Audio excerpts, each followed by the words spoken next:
Marvel ने फिर से कर दिया कमाल। थंडरबोल्ट्स का एंड तो सॉलिड था ही, दोनों पोस्ट क्रेडिट सीन ने भी पूरा एमसीयू का मूड चेंज ही कर दिया। सबसे पहले एक फन मिड क्रेडिट सीन जिसमें हमें मिलते हैं हमारे रेड गार्डियन भैया एक सीरियल स्टोर में बैठे हुए हैं। वीटीस बॉक्स लेकर एक किसी रैंडम आंटी को इंप्रेस करने की कोशिश कर रहे हैं। बॉक्स पे लिखा होता है न्यू एवेंजर्स और एलेक्सी क्लियर चाहता है कि कोई बोले oh my god you are the guy from the Avengers. उस आंटी ने तो पहचाना भी नहीं और एलेक्सी भैया को दुख बस मत पूछो, फिर ऊपर से उसने खरीदा तक भी नहीं। अब बात करते हैं धमाकेदार पोस्ट क्रेडिट सीन की, वही फैंटास्टिक फोर वाली जो कि सबसे बड़ा मेन पार्ट है, अब तक की सबसे लॉन्गेस्ट पोस्ट क्रेडिट सीन, जहां थंडरबोल्ट टीम अब ऑफिशियली बन चुकी है the new Avengers. Scene set होता है एवेंजर्स स्टार के अंदर जो अब वैलेंटीना ने खरीद लिया है और रीनेम कर दिया है वॉच टावर। जेनिया, बकी, गोस्ट, जॉन वॉकर सब नए सुपर हीरो सूट में न्यू लोगों के साथ बैठे हुए हैं। बट हमारे न्यू कप्तान साहब को दिक्कत ये है कि वो उन्हें एवेंजर्स नहीं पसंद, मतलब कि बेसिकली वो एक कॉपीराइट डिस्प्यूट चलने वाला है उनके बीच में। वो द एवेंजर्स को अपना नाम करना चाहते हैं अपने कैप्टन भाई, जिसके परिणाम स्वरूप बकी ने बात करने की कोशिश तो की बट उसे कुछ नहीं मिला।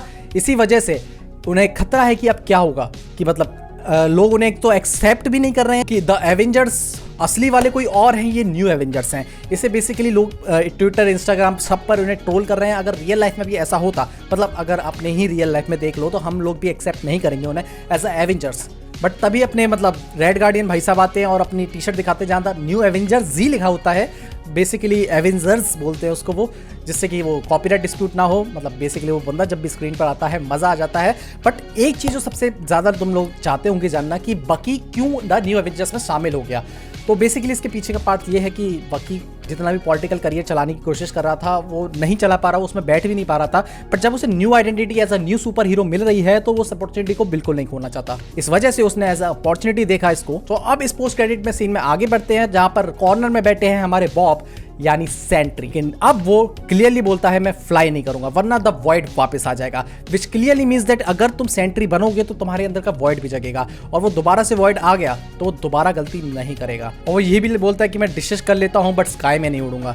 मतलब भाई ये बंदा अब हीरो से ज्यादा हाउस हेल्प बन गया है, लेकिन सब लोग उस डिसीजन को सपोर्ट कर रहे हैं क्योंकि सब जानते हैं द वॉइड कितना ज्यादा खतरनाक है। फिर एक छोटी सी लाइन बट भारी हिंट मिलती है येलिना के डायलॉग से, she says there is a space crisis. John Walker सोचता है कि बिल्डिंग में स्पेस की बात हो रही है, बट नहीं भाई, वो आउटर स्पेस की बात कर रही थी। मतलब भाई वो क्लियरली बता रही थी कि the Fantastic Four is coming to MCU का मेन यूनिवर्स, जिससे हमें यह पता पड़ता है कि भाई वो दूसरों के घर पर एंटर कर रहे हैं, जिसका मतलब ये है वो अपनी अर्थ को नहीं बचा पाए हैं, किसी और के घर में घुस गए हैं बेसिकली। सीन के एंड में हमें दिखाया जाता है एक टेस्ट आता है Bob and new Avengers will return, which clearly shows कि ये डूम्सडे में वापस आ रहे हैं और जिसका विलन होगा डॉक्टर डूम।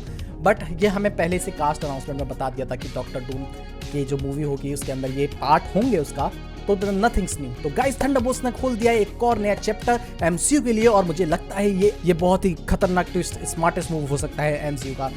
तो भाई आगे क्या होने वाला है फैंटास्टिक फोर के आने के बाद, उस अर्थ पे क्या होगा वो सब कुछ एक्सप्लेन करूंगा न्यू वीडियो में, तो उसके लिए चैनल को सब्सक्राइब कर दीजिएगा। मिलते हैं नेक्स्ट वीडियो में, और मैं अपनी वीडियोस में क्या क्वालिटी बढ़ा सकता हूं, क्या चीज अच्छी कर सकता हूं वो जरूर बताइएगा। और हाँ भाई साहब मैं लाइव भी करता हूं भाई, एक नया चैनल है रिकैप गेमिंग के नाम से, सर्च कर लेना रिकैप गेमिंग, लिंक डिस्क्रिप्शन में दे रखी है, जाके सब्सक्राइब कर लेना प्लीज।